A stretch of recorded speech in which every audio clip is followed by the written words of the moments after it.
Everyone, welcome back to our science class. In this video, we will be discussing about absorption of food in the small intestine. In the last video, हमने ये discuss किया था कि किस तरीके से जो सारे न्यूट्रिएंट्स हैं, कार्बोहाइड्रेट, फैट, प्रोटीन, वो अपने सिंपलेस्ट फॉर्म में ब्रेक डाउन हो जाते हैं इन द स्मॉल इंटेस्टाइन. ठीक है, सिंपलेस्ट फॉर्म यानी अगेन एक बार फटाफट से बता देती हूँ. आपका जो कार्बोहाइड्रेट या स्टार्च है उसका मोस्टली ग्लूकोज होता है. ठीक है, that is the simplest form, मतलब एक यूनिट. ठीक है, यानी एक बीट, वो पूरी माला का एक बीट वो है ग्लूकोज. प्रोटीन का होता है amino acid, alright, amino acid. And fat का it's like a fat globule. ठीक है, जो कि एक बड़ी बूंदी का लड्डू जैसा होता है. ठीक है, पहले वो ऐसा ग्लोब्यूल होता है, बिग फैट ग्लोब्यूल, और वो कैसे टूटता है? थ्रू बाइल जूस टूटता है वो. ठीक है, और उसके बाद जो बड़ी वाली बूंदी जो होती है वो और छोटी बूंदियों से बनी होती है, और वो और छोटी बूंदियां कौन सी होती है? सिंगल यूनिट होता है. ठीक है, फैट का सिंगल यूनिट जो कि बनता है फैटी एसिड एंड यहाँ लिख रही हूँ मैं ग्लिसरॉल. ठीक है, ये इसका सिंगल यूनिट है यानी एक बीट. ठीक है, जो और मैं आपको जो पिछले वीडियो में बताया था, ये जो बड़ी वाली बूंदी है, ठीक है, ये फर्दर छोटी छोटी बूंदियों से बनी हुई है. ठीक है, जैसे लड्डू का एग्जांपल है तो ये छोटी छोटी बूंदियां, एक छोटी जो बूंदी है, it is your 1 unit of fat that is made up of fatty acid and glycerol. ठीक है, सो और ये काम कौन करता है कि बूंदियों को तोड़ना, फर्दर ब्रेक डाउन करना, ये करता है पैंक्रियाज में present pancreatic lipase. Pancreatic juice में जो प्रेजेंट होता है लाइपेज, वो करता है ये. ठीक है, पैंक्रियाटिक लाइपेज.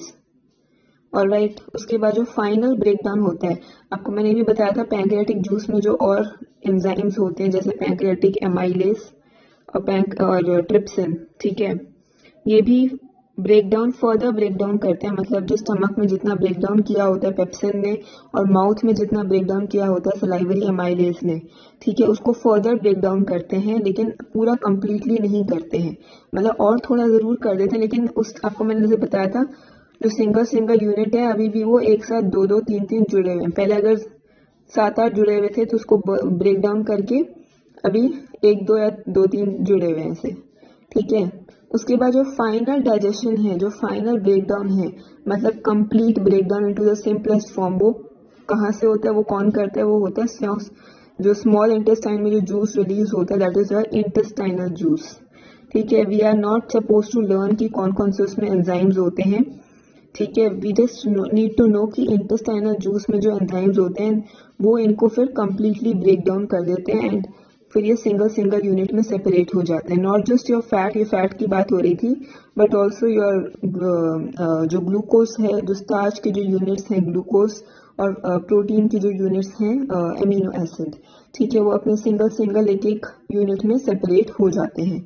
ठीक है, ये काम कौन करता है? फाइनल, मतलब फाइनल डाइजेशन जो हो रहा है, फाइनल ब्रेकडाउन जो हो रहा है, वो इंटेस्टाइनल जूस कर रहा है. और ये कहाँ से रिलीज होता है? From the walls of the small intestine.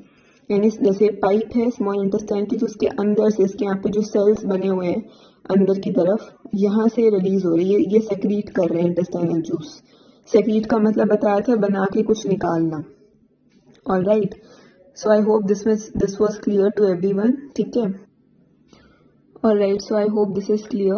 ठीक है, so now we'll be starting with absorption in the small intestine. ठीक है, कि absorption कैसे होता है. Now what is meant by absorption? सबसे पहली बात, absorption का मतलब कि जो भी simplest form of nutrients यानी ग्लूकोज, ठीक है, हमारे जो सेल्स है ना, हम लोग खा क्यों रहे हैं, हमें फूड खाते क्यों है? ताकि हमें ऐसे एनर्जी मिले. ठीक है, और हमें जो प्रोटीन है उससे एमिनो एसिड मिले. मतलब जो सिंपलेस्ट फॉर्म ऑफ न्यूट्रिएंट्स हैं, हमारे जो बॉडी के सेल्स हैं, हम लोग बोलते हैं बादाम इज गुड फॉर ब्रेन. हम खा तो मुंह से रहे, तो ब्रेन तक कैसे पहुंच रहे हैं? और क्या चीज गुड है? पूरा का पूरा बादाम तो गुड नहीं है ना, उसमें कुछ कुछ ऐसी चीज होगी जो कि मतलब ब्रेन के लिए अच्छी है, जैसे कि प्रोटीन हो गया. ठीक है, विटामिन ई हो गया. ठीक है, एग्जाम्पल दे रही हूं मैं. तो ये चीजें, प्रोटीन में जो एमिनो एसिड है असल में वो जाके ब्रेन तक पहुंचेगा. और कैसे पहुंचेगा? थ्रू ब्लड पहुंचेगा, because we know that blood is a carrier of nutrients. Carrier या फिर transporter. Blood is a carrier और ट्रांसपोर्टर ऑफ न्यूट्रिएंट्स। ठीक है, तो अब प्रोटीन के जो अमीनो एसिड है हमारा ब्रेन या फिर कोई भी organ, we know that every organ is made up of cells.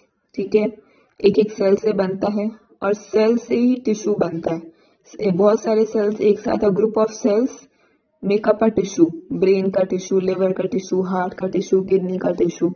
ठीक है, तो ये टिश्यूज और फिर टिश्यूज के ऐसे लेयर्स बन के काफी सारी लेयर्स बनती है। एक टिश्यू बनाया मैंने, ठीक है, अगर इसके ऊपर ही मैं काफी सारी लेयर्स बना दूं, ठीक है, मतलब मान लो 10, 12, 15 लेयर्स फॉर एग्जाम्पल, तो that makes up your organ. यानी layers of tissues one upon the other, ठीक है, laid one upon the other form an organ. ठीक है, जैसे आपकी स्किन का एग्जांपल ले लो, आपने देखा है उसमें कितनी सारी लेयर्स होती हैं।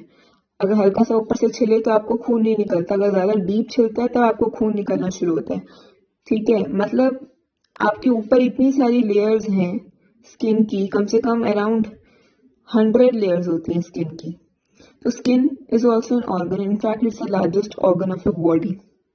ठीक है, सबसे ऊपर वाले लेयर पे आपके हेयर होते हैं स्किन पे, समझ आई? तो मतलब ये है कि टिश्यू है, ये भी टिश्यूज है। आपने क्लास 9th में पढ़ा होगा something known as epithelial tissues, पढ़ा था एपिथेलियल टिश्यूज। ठीक है, और ऐसे मसल्स के भी टिश्यूज होते हैं। ठीक है, तो जैसे आपके स्मूथ मसल्स हो गए, ठीक है, striated, non striated muscles. Okay, तो जो कि कुछ ऐसे दिखते हैं, आपके स्मूथ मसल्स कुछ ऐसे दिखते हैं, ये स्पिंडल शेप्ड, याद है कुछ? ठीक है, ये एक मसल सेल है, इट्स अ मसल सेल। ठीक है, तो मतलब आपको बता रही हूँ कि एक सेल से एक टिश्यू बनता है। जैसे फ्लोर होता है ना, एक फ्लोर होता है, जो जमीन जो फ्लोर होता है उस पे टाइल्स होती हैं, तो आप ये समझ लो सारी टाइल्स टाइल्स जैसा दिखते हैं ये। ठीक है, तो ये आपका एक पूरा टिश्यू बना रहे हैं, एक जैसे सेल होंगे, ठीक है, पूरे एक साथ ऐसे बने होंगे, ये आपका एक टिश्यू है, और एक के ऊपर एक ऐसे लेयर ऐसे टिश्यूज की जब बनी हो तो दैट फॉर्म्स एन ऑर्गन। ठीक है, सो मैं आपको ये कहने की कोशिश कर रही हूँ कि हमारी बॉडी में जो भी हम न्यूट्रिएंट्स खाते हैं, ठीक है, जो भी हमारे न्यूट्रिएंट्स मतलब निकलते हैं, simplest form of nutrients from food, जो सिंपलेस्ट फॉर्म ऑफ न्यूट्रिएंट्स हमारे फूड से निकल के हमारे ब्लड में जाते हैं और फिर हर एक ऑर्गन तक जाते हैं। ठीक है, हमारे ब्रेन तक, हमारे हार्ट तक, हमारे किडनी तक, ठीक है, लिवर तक, हमारे हाथों पैरों तक, तभी तो हमें एनर्जी मिलती है ना। हमारे हाथ काम कर रहे हैं, it is due to energy. वो जो ग्लूकोज निकला है जो हमारे फूड से, वही तो जाता है सेल्स के अंदर, हर एक सेल के अंदर जाता है वो। ठीक है, बॉडी के हर एक सेल तक वो जाता है। ठीक है, that is transported to every cell, और फिर सेल उसे यूज करते हैं, ग्लूकोज को यूज करते हैं, जिसको हम रेस्पिरेशन बोलते हैं। उसको यूज करके उसमें से एनर्जी निकालते हैं। We will study this. Respiration क्या होता है? Breaking down of glucose, glucose को फर्दर ब्रेक डाउन की करते हैं सेल्स, ये सेल्स के अंदर होता है। Breaking down of glucose to release energy in the form of ATP. और एक ऐसा कैसे होता है, एक होता है in the presence of oxygen. ठीक है, ये बिल्कुल आपका फोटोसिंथेसिस वाला जो रिएक्शन है उसका बिल्कुल उल्टा है ये। ठीक है, I am not going into detail, I just want to tell you that respiration is just the opposite of photosynthesis. Photosynthesis में क्या होता है, that carbon dioxide combines with water to form glucose, मैं ग्लूकोज का formula लिख रही हूँ, plus oxygen. ठीक है, और एरोबिक रेस्पिरेशन यानी जिसमें ऑक्सीजन यूज हो रही है, एरोबिक मतलब द प्रेजेंस ऑफ एयर, यानी एयर से ऑक्सीजन। ठीक है, एरोबिक रेस्पिरेशन के दौरान क्या होता है, इसका उल्टा होता है। ठीक है, यानी ऑक्सीजन और ग्लूकोज मिलकर ऑक्सीजन यूज करके ग्लूकोज को ब्रेक डाउन किया जाता है to form carbon dioxide, water plus energy. ठीक है, सनलाइट यूज होती है in case of photosynthesis which is also a form of energy, light energy. ठीक है ना, उसमें यूज हो रही है और इसमें रिलीज हो रही है, दोनों एक दूसरे के उल्टे हैं। ठीक है, फोटोसिंथेसिस में सन एनर्जी, लाइट एनर्जी जो है सन से, वो यूज हो रही है, energy is being used. Respiration में ग्लूकोज को ब्रेक डाउन करके एनर्जी इज बीइंग रिलीज, निकल रही है उसमें से एनर्जी। ठीक है, वो यूज नहीं हो रही है, वो प्रोड्यूस हो रही है, निकल रही है। समझ आई? उल्टा हो रहा है, एक होता है यूज करना, एक होता है पैदा करना, ये पैदा कर रही है एनर्जी। समझ आई बात? सो Alright, so I hope this is clear to you. ठीक है, I don't want to go into detail. I just want to tell you कि जैसे जो ग्लूकोज का एग्जांपल देखिए वैसे ही हर न्यूट्रिएंट जो है, ठीक है, हर सिंपलेस्ट फॉर्म ऑफ न्यूट्रिएंट है, तो ग्लूकोज का मैंने एग्जांपल दिया है। बाकी जैसे प्रोटीन का एमिनो एसिड है और फैट का फैटी एसिड और ग्लिसरॉल है, ठीक है, तो वो भी इसी तरीके से ब्रेक डाउन होता है। ठीक है, सेल के अंदर ब्रेक डाउन होता है टू रिलीज एनर्जी। ठीक है, टू रिलीज एनर्जी मतलब एनर्जी पैदा करने के, ताकि वो जो सेल है वो उसको अलग अलग एक्टिविटीज के लिए, जैसे कि मूवमेंट, हम लोग जो हाथ पैर हिलाते हैं उसके लिए यूज कर सके। ठीक है, और जैसे लंग्स यूज कर, हम जब ब्रीथ करते हैं तब भी तो एनर्जी यूज होती है कि नहीं? तो दिस इज हाउ एनर्जी ऐसे हमें मिलती है। ठीक है, ग्लूकोज से डायरेक्टली नहीं मिलती, ग्लूकोज को ब्रेक डाउन करके फिर मिलती है। ठीक है, और आपने कभी सोचा, आप जब कुछ खाते हो, जैसे आपने बनाना खाया, चीनी खाई, तो फट से आपको एनर्जी मिलती है। इसका मतलब ये जो सारा रिएक्शन है, ग्लूकोज सबसे जल्दी ब्रेक डाउन, हमारे माउथ में ब्रेक डाउन होना शुरू हो जाता है। सॉरी, स्टार्च है कि नहीं?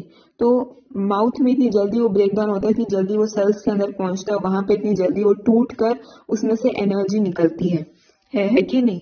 सो उसी तरह सारे जो न्यूट्रिएंट्स, सारे जो सिंपलेस्ट फॉर्म ऑफ न्यूट्रिएंट्स है, सभी को तोड़ के एनर्जी रिलीज होती है, पैदा होती है। ठीक है, जिसको जो सेल्स हैं वो अपने अपने एक्टिविटीज के लिए, जैसे कि मूवमेंट हो गई, ठीक है, सेल के अंदर ट्रांसपोर्ट हो गया किसी चीज का, मूवमेंट हो गई, ठीक है, या फिर फॉर एग्जांपल कोई अगर कोई चीज बनानी, जैसे एंजाइम्स भी तो हमारे बॉडी में ही बन रहे हैं ना, कोई चीज बनाने के लिए भी तो एनर्जी चाहिए होगी। तो इन सब चीजों के लिए एनर्जी कहाँ से मिलती है? By breaking down these simplest form of nutrients. ठीक है, और आपको एक और मैं बात बता दूं, क्योंकि बात हो ही रही है, सबसे ज्यादा एनर्जी फैट को ब्रेक डाउन करके निकलती है। ठीक है, हम बोलते हैं ना इसकी चर्बी बहुत ज्यादा है, इसको फैट मेल्ट करो, एक्सरसाइज करो। ठीक है, वो सबसे ज्यादा उसमें मेहनत लगती है, मोटे बंदे को पतला होने में सबसे ज्यादा मेहनत लगती है, क्योंकि उसमें सबसे ज्यादा एनर्जी रिलीज होती है, मतलब उससे। ठीक है, तो ग्लूकोज से सबसे मतलब फर्स्ट जो बॉडी है उसको सबसे पहले वो ग्लूकोज को ब्रेक डाउन करेगी, एनर्जी ग्लूकोज को यूज करेगी, सबसे लास्ट में वो फैट को यूज करती है। ठीक है, ग्लूकोज के बाद प्रोटीन का एमिनो एसिड को यूज करेगी, और फिर फैटी एसिड और ग्लिसरॉल को लास्ट में यूज करेगी, जब उसके पास ग्लूकोज अवेलेबल नहीं होगा और एमिनो एसिड अवेलेबल नहीं होगा। ठीक है, by body I mean cells, क्योंकि सेल्स से ही तो बॉडी बनी है। ओके, सो आई होप ये आपको क्लियर है कि हम लोग सिंपलेस्ट फॉर्म ऑफ न्यूट्रिएंट्स क्यों हमें चाहिए हैं, हमारे बॉडी के हर एक सेल को क्यों चाहिए सिंपलेस्ट फॉर्म ऑफ न्यूट्रिएंट्स। ठीक है, टू रिलीज एनर्जी, और एनर्जी सेल्स तक पहुंचने के लिए सिंपलेस्ट फॉर्म ऑफ न्यूट्रिएंट्स चाहिए। सॉरी, सेल्स तक पहुंचेंगे, उसके बाद सेल्स इनसे एनर्जी निकालेंगे, उसमें रेस्पिरेशन होगी। ठीक है, हर एक सिंपलेस्ट फॉर्म ऑफ न्यूट्रिएंट की रेस्पिरेशन होगी, वो ब्रेक डाउन होएगा। ठीक है, और उसके बाद क्या होगा? एनर्जी रिलीज होगी। Alright, okay, so I think I shall end the video here. इसमें भी हमारा एब्जॉर्प्शन एक्चुअली डिस्कस नहीं हो पाया। मैं आपको ये बताया कि एब्जॉर्प्शन का मतलब क्या होता है, मैं इतना सा बता देती हूँ। एब्जॉर्प्शन का मतलब ये है कि जब स्मॉल इंटेस्टाइन में सारे जो न्यूट्रिएंट्स हैं वो सारे ब्रेक डाउन हो गए हैं सिंपलेस्ट फॉर्म्स में, अब क्या करना है? वो ब्लड में पहुंचेंगे। तो स्मॉल इंटेस्टाइन की ये जो आपकी वॉल है स्मॉल इंटेस्टाइन की, ठीक है, यहाँ पे मान लो आपके फॉर एग्जाम्पल मैं यहाँ पे ब्लड वेसल्स बना देती हूँ बाहर की तरफ। ठीक है, ब्लड वेसल्स हैं, और आपके जो न्यूट्रिएंट्स हैं सिंपलेस्ट फॉर्म ऑफ न्यूट्रिएंट्स, मान लो मैंने ये बना दिए, कुछ ये बना दिए, ठीक है, और कुछ ये बना दिए, एक सिंगल यूनिट है। ठीक है, अब इसको स्मॉल इंटेस्टाइन से कहाँ जाना है? ऑब्वियसली ब्लड में जाना, तभी तो ये जाएंगे ना बाकी बॉडी पार्ट्स में। तो ये स्मॉल इंटेस्टाइन से निकल के ब्लड में जाएंगे। ठीक है, यही जो प्रोसेस है इसी को हम बोलते हैं एब्जॉर्प्शन। ठीक है, if let me tell you one more thing कि एमीबा के केस में एब्जॉर्प्शन क्या था कि जब सेल ने ब्रेक डाउन कर लिया, डाइजेशन हो गया, उसके बाद पूरे सेल के अंदर यहाँ पे फूड वैक्यूल में पहले आएगा फूड पार्टिकल, जब वो ब्रेक डाउन कर लेगा उसके बाद फूड पार्टिकल जो ब्रोकन डाउन फूड पार्टिकल होगा उसमें से जो न्यूट्रिएंट्स होंगे वो पूरे सेल में डिस्ट्रीब्यूट होंगे। यस और नो? सो उसको हम बोलते हैं absorption in case of amoeba, यानी यूनिसेलुलर ऑर्गेनिज्म, जो कि एक ही सेल का पूरा ऑर्गेनिज्म बना हुआ है, उसकी एक ही सेल की बॉडी है। हमारे केस में क्या है, एब्जॉर्प्शन का मतलब वही है कि हमारी पूरी बॉडी तक डिस्ट्रीब्यूट करना है, जो न्यूट्रिएंट्स यहाँ पे आए हमारी पूरी बॉडी तक उसको ट्रांसपोर्ट करना है। वो कौन करेगा, वो ब्लड करेगा। ठीक है, तो ब्लड में पहुंचना, पहले न्यूट्रिएंट्स को ब्लड में पहुंचना, तभी तो फिर वो उसको कैरी करके बाकी सारे बॉडी पार्ट्स तक लेके जाएगा ना, है कि नहीं। सो इसी यहाँ पे है वही मतलब, लेकिन यही है कि ब्लड में पहले एब्जॉर्ब हो रहे हैं। तो it the process by which the simplest form of nutrients, ठीक है, गेट इनटू द ब्लड और एब्जॉर्ब इनटू द ब्लड। ठीक है, एब्जॉर्ब या फिर गेट इनटू द ब्लड। ठीक है, अब ये कहाँ से आते हैं, द क्वेश्चन इज ये कैसे यहाँ पे आते हैं, ब्लड में एंटर कैसे करते हैं, जो ये यहाँ से एंटर कैसे करते हैं न्यूट्रिएंट्स ब्लड के अंदर। ये तो पूरी इतनी मोटी इसकी आपको बताया था, इतने सारे लेयर्स होती है इसके, है ना, अराउंड मतलब जो स्मॉल इंटेस्टाइन है, नॉट जस्ट स्मॉल इंटेस्टाइन, पूरे गट के अराउंड इतनी सारी मोटी टिश्यू की लेयर होती है, तो उसके अंदर से कैसे जाते हैं ब्लड के अंदर, है ना। ये एक इम्पोर्टेंट चीज है समझने वाली, जो हम नेक्स्ट वीडियो में समझेंगे। ऑलराइट।